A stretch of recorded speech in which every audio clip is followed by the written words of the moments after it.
ici en compagnie des gens pour vous parler d'une belle annonce. Je vous rassure tout de suite, je ne suis pas ici pour vous parler de la lumière au bout du tunnel, mais bien pour vous parler d'une belle annonce concernant l'école secondaire Bernard Garrier. Puis j'en profite pour saluer M. Christian Lacourse, directeur général du Centre de service scolaire de Sorel-Tracy. Bonjour, Christian.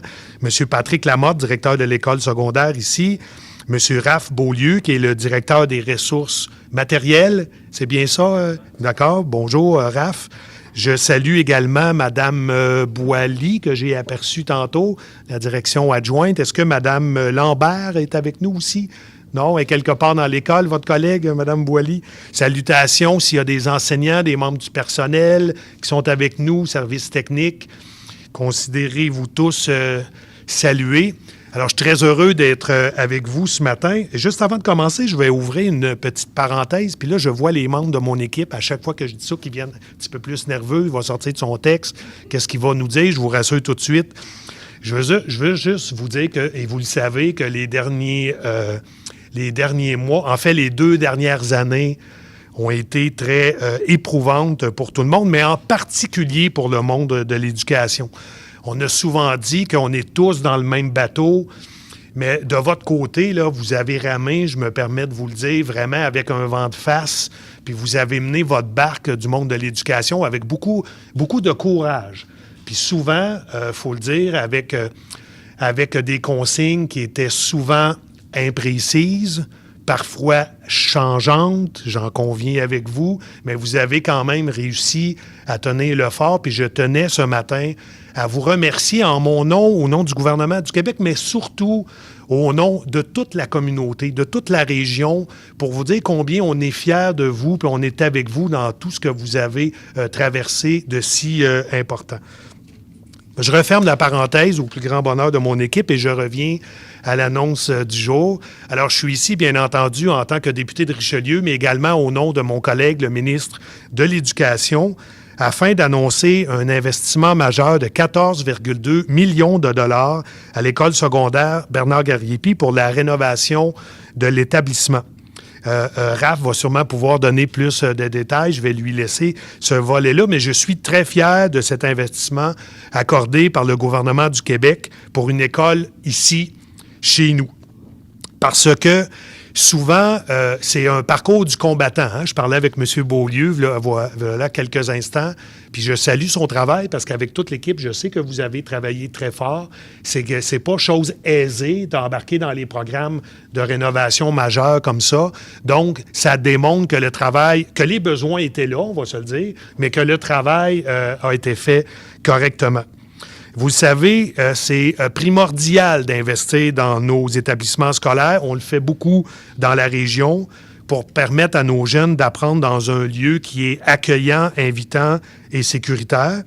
Puis, on ne peut pas nier l'importance d'avoir des écoles attirantes et invitantes. Et si on bâtit, si on rénove, si on agrandit, comme on le fait, entre autres, à Yamaska présentement, le plus important, ça va toujours rester l'intérieur, les gens qui sont à l'intérieur. Et c'est grâce aux étudiants, aux enseignants, aux enseignantes, aux membres du personnel et aux membres de la direction que cette belle école prend vie. Alors, c'est bien sûr un tout qui contribue à un milieu pédagogique plus stimulant pour nos jeunes, mais c'est aussi une façon de rendre notre région plus attrayante auprès des familles qui cherchent un endroit où s'installer. Parce que je vous apprends rien, puis à chacune des rencontres que j'ai avec mon équipe depuis plusieurs mois déjà, mais encore la semaine dernière, on participait à une très belle annonce de nature économique dans la région et le phénomène de pénurie de main-d'œuvre vient toujours au premier plan. Puis c'est vrai aussi en éducation. Alors, ma défunte mère disait on n'attire pas des mouches avec du vinaigre. Alors, je pense que d'avoir des établissements, des bâtiments qui sont aménagés correctement, qui sont rénovés, bien, ça contribue à vous permettre d'attirer peut-être des collègues qui vont vouloir venir travailler avec vous. Puis plus globalement, pour la région, ça permet de mettre en valeur nos établissements d'enseignement. J'en parlais avec Stéphanie, la directrice de notre beau cégep, la semaine dernière, justement. Tout ça pour se rendre attirant. je le dis souvent, on a dans la région une grande séduction à faire parce qu'on est en compétition avec toutes les régions du Québec. Les travailleurs, les travailleuses, les familles qui veulent venir s'installer en région, on est en compétition. Alors, avec des annonces comme aujourd'hui qui nous permettent de valoriser, de mettre en valeur notre bâtiment, je pense que ça va être gagnant pour tout le monde.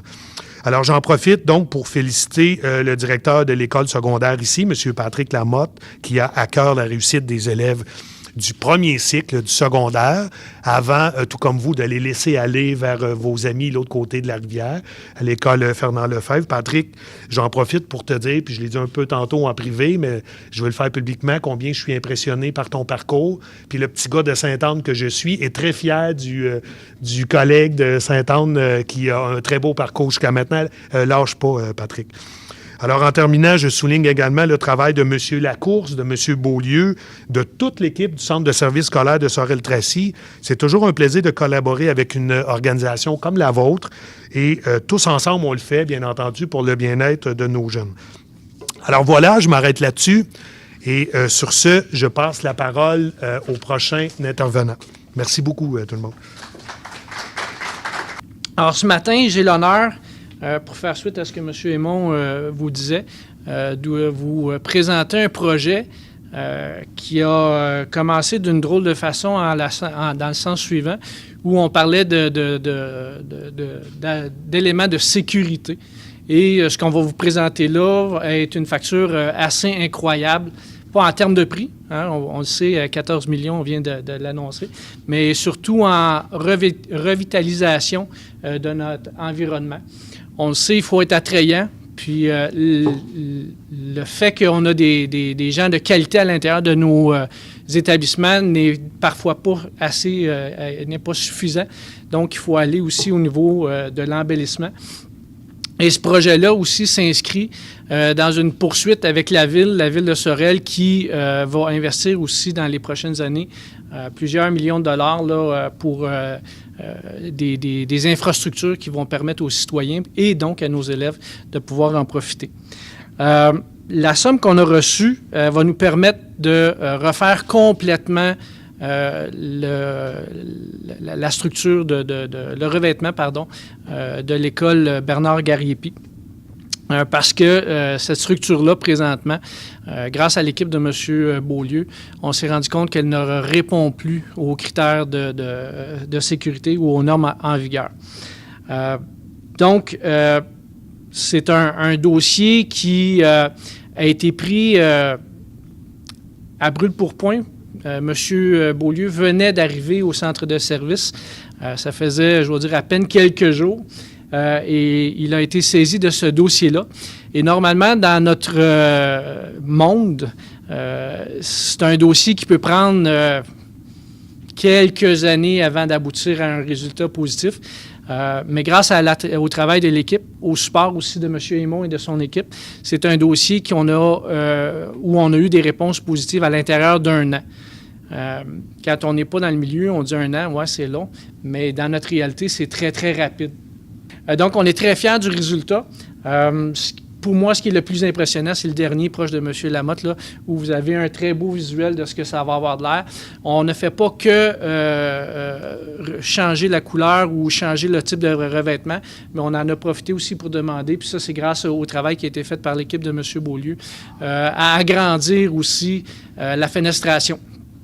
Donc, pour vous donner beaucoup plus d'éclairage naturel, je me souviens, même si ça fait longtemps, quand j'étais enseignant, de travailler avec des locaux où il n'y a pas de lumière. C'est pas toujours intéressant, ou surtout en fin de journée, quand on a le 4e cours de la journée. Là, puis là, on est encarcané, on n'a pas vu le soleil dehors.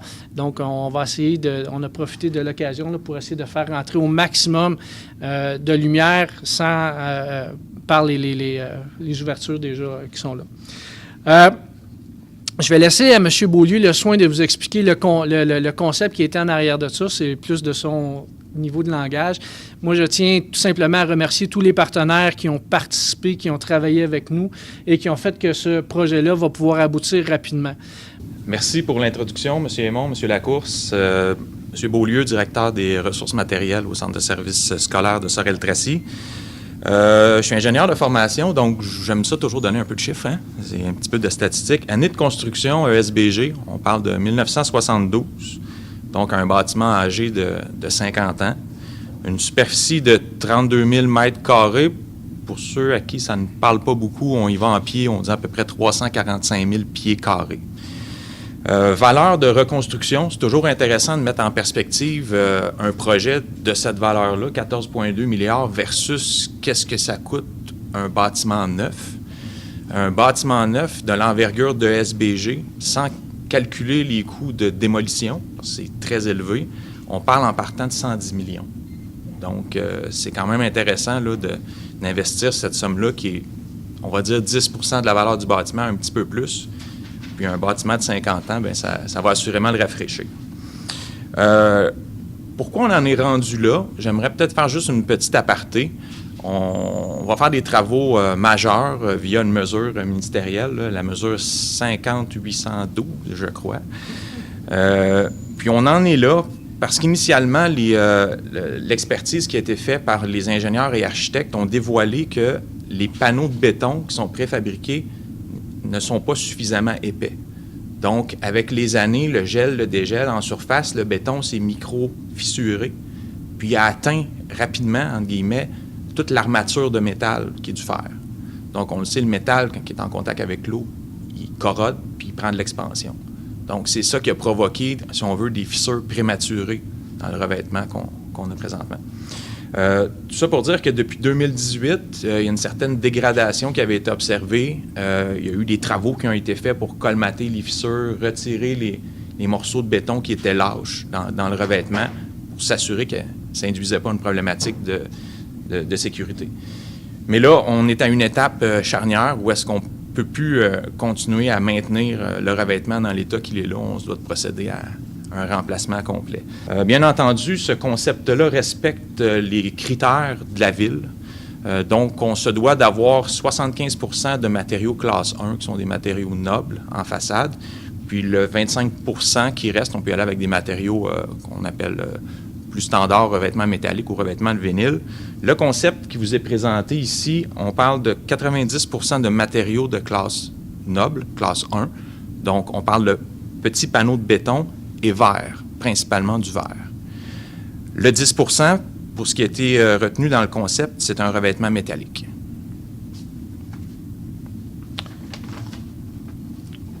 Parler un petit peu du projet, de l'échéancier de projet. Je vais y aller quand même de façon macro. La semaine prochaine, on fait l'ouverture des soumissions pour les appels d'offres professionnels. Qu'est-ce que c'est qu'un appel d'offres professionnel? On va recruter une firme d'architectes accompagnée d'ingénieurs pour faire les plans et devis. Les plans et devis que nos entrepreneurs, par la suite, vont utiliser pour faire la nouvelle conception. Donc ça, c'est dès la semaine prochaine.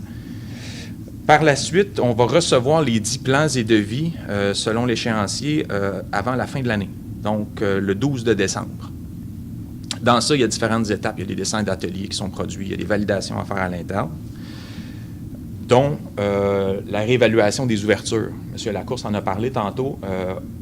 Quand on refait un revêtement extérieur comme ça, bien, c'est le temps d'y penser. Est-ce qu'on veut plus d'éclairage naturel?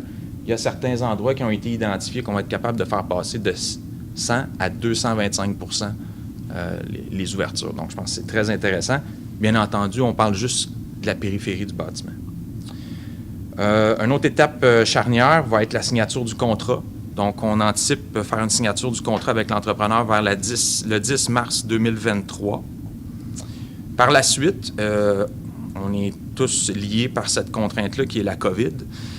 Les approvisionnements sont plutôt difficiles pour les matériaux, puis plus spécifiquement pour ce qui est fenêtres, panneaux de béton préfabriqués et les panneaux de verre. Il y a des délais présentement qui sont observés entre 8 et 12 mois.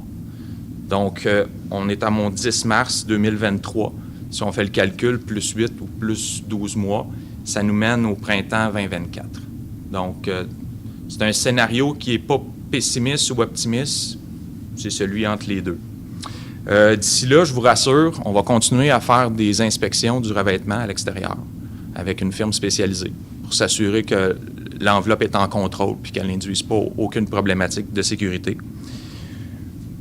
Voilà, je vous ai dévoilé un peu tout ce que j'avais à vous dire. J'espère que ce petit bout un peu plus technique vous a plu. Je vais céder la parole à M. Lamotte. Donc, Patrick Lamotte, directeur de l'école. Pour ceux qui ne me connaissent pas, c'est un peu inquiétant.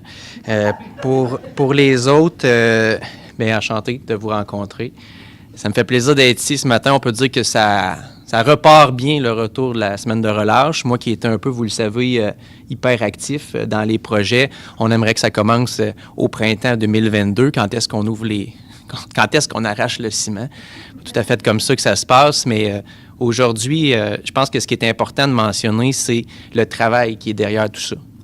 Puis là, vous avez des masques, on est en conférence de presse, mais je sais qu'à l'intérieur de vous, comme moi, vous êtes très contents parce que c'est un grand sentiment de fierté aujourd'hui. Si j'avais à utiliser qu'un seul mot, puis j'ai pris la peine de l'écrire en gras, c'est un mot important, je vais attendre la fin du message.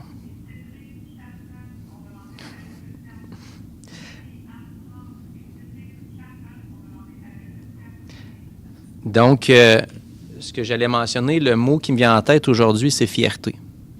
Fierté pour plusieurs raisons que je vais énumérer. Je n'ai pas fait un discours à la nation. Là, vous le savez déjà que j'ai écrit un texte qui est quand même assez rare. Je vais normalement d'improvisation mixte. Mais je voulais quand même souligner certaines informations, dont le mot fierté que je vous nomme aujourd'hui. Puis la première fierté, c'est par rapport à la réponse positive du ministère. Les bâtiments, vous le savez, vous lisez l'actualité, on n'est pas le seul qui a des travaux, le seul bâtiment au Québec où il y a des travaux à faire, mais je pense qu'il y a eu une prise de conscience de l'importance puis de la fierté de notre école.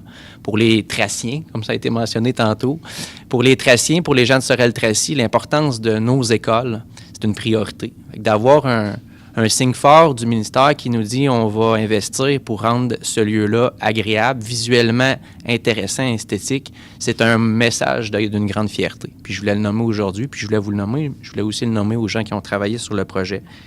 Pour ceux qui ne le savent pas, il y a de cela des dizaines et des dizaines d'années, j'ai été étudiant à l'école secondaire Bernard-Gariepi. Et je me rappelle être entré ici pour la première fois il y a quelques années, comme je le mentionnais, en me posant la question, mais ce bâtiment-là, d'où est l'inspiration du bâtiment? Il y en a plusieurs qui ont des images en tête, on ne les nommera pas aujourd'hui. Le concept que vous allez avoir aujourd'hui, qui vous est présenté, vous allez voir que c'est un concept qui est très inspirant et qui amène un sentiment de fierté. On va pouvoir être fiers, on l'est déjà, nous, à l'intérieur des murs de notre école, être fiers de ce qui se fait, de ce qui se réalise, mais de notre bâtiment. C'est important, le coup d'œil. Ça fait du bien d'entrer dans un bâtiment qui est beau, qui est esthétique, qui est attrayant, qui a de la lumière. Donc, le mot fierté, par rapport à ce projet-là, je l'ai toujours eu comme étudiant. C'est pour ça, d'ailleurs, que j'ai décidé d'accepter le poste de la direction ici. Je me souvenais mon parcours au secondaire et j'étais fier d'être étudiant ici, avec nos équipes sportives et tout ça. Je suis aujourd'hui encore plus fier d'être le directeur de l'école. Vous le savez, je l'ai dans les tripes, je le dis assez souvent. Donc, j'ai eu aussi la chance d'y enseigner dans l'école secondaire Bernard-Gariepi. Quand même un court passage. J'ai passé plus de temps à Fernand-Lefebvre. Puis, comme directeur depuis juin dernier, j'ai eu la chance aussi de côtoyer des employés qui sont extraordinaires. Puis, vous le savez, c'est pas dans mes habitudes d'être têteux, là. Mais je le sais que ça peut paraître facile de nommer ça en conférence de presse. Je voulais d'ailleurs renommer en courriel juste avant la conférence de presse ce matin. Je suis très fier de vous autres. Je suis très fier de l'équipe qu'on a. Puis, je trouve que c'est un beau rendu de vous faire cette belle surprise-là, ce beau dévoilement-là au retour de la relâche. On l'a dit, M. Aymon l'a mentionné, on a eu 22 mois assez complexes et divertissants. Donc, ça l'amène du positif aujourd'hui, ce matin. Les employés ici font la différence dans la vie de nos élèves, 800 élèves chaque jour. Puis cet ajout-là à l'école, je pense que ça va vous inspirer positivement à continuer à travailler puis à vouloir être dans l'école parce qu'on souhaite que vous demeuriez ici. Donc, tantôt, ça a été mentionné, une école qui va avoir 50 ans en 2022-2023, des événements qui seront en place dans les prochaines années. C'est un beau un élément qui marque le tournant. Puis tantôt, ça a été mentionné par une des trois personnes qui m'ont précédé, l'environnement de travail, l'environnement d'apprentissage. Pour les élèves, c'est important, c'est d'être fiers de leur école. C'est important de trouver leur école attrayante, belle. Vous l'avez vu, on a affiché des bannières sur la façade extérieure pour donner un petit peu de oomph. ou pour cacher le grillage? Choisissez votre réponse. Mais je le dis, au-delà des travaux, ici, on a 4 programmes. On a des plateaux sportifs, on a un atelier de découverte numérique, on a un espace de jeu, on a une super bibliothèque qui est encore en travaux, en aménagement. On a un agora extérieur, pour ceux qui ne le savaient pas, un agora extérieur, puis bientôt, on va avoir un revêtement au goût du jour. Donc, on n'a absolument rien à envier aux autres écoles secondaires. Ça l'amène chez la direction, mais j'espère chez tout le monde un grand sentiment de fierté. Je tiens au nom de l'ensemble des membres du personnel, parce que je suis la direction de l'école, donc je parle en votre nom, au nom des parents, des élèves, à remercier tous ceux qui ont travaillé sur ce projet-là. J'ai appris aussi à connaître Ralph dans ce projet-là, parce que, tout comme moi, il a un peu la tête dure. Donc, il tenait à ce projet-là, puis on comprend pourquoi. Puis faire du patchage, bien, c'est sûr que c'était de travailler contre ses propres valeurs. Fait que j'ai vu un employé s'impliquer, une direction de centre s'impliquer avec beaucoup de fougue et de détermination. Et c'est le fun de voir qu'il y a des gens qui croient en notre école à ce point-là. Donc, je veux remercier Jean-Bernard Raymond pour son soutien. On sait que dans la politique, tout est politique. Donc, merci pour l'appui. Je ne veux pas savoir ce que ça a pris pour avoir l'enveloppe, mais je suis bien content de l'avoir aujourd'hui. Dites-le pas.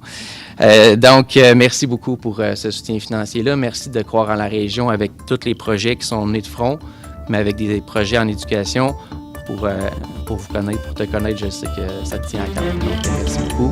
Merci à tout le monde qui ont assisté. Bonne journée, puis bon retour de la semaine de relâche.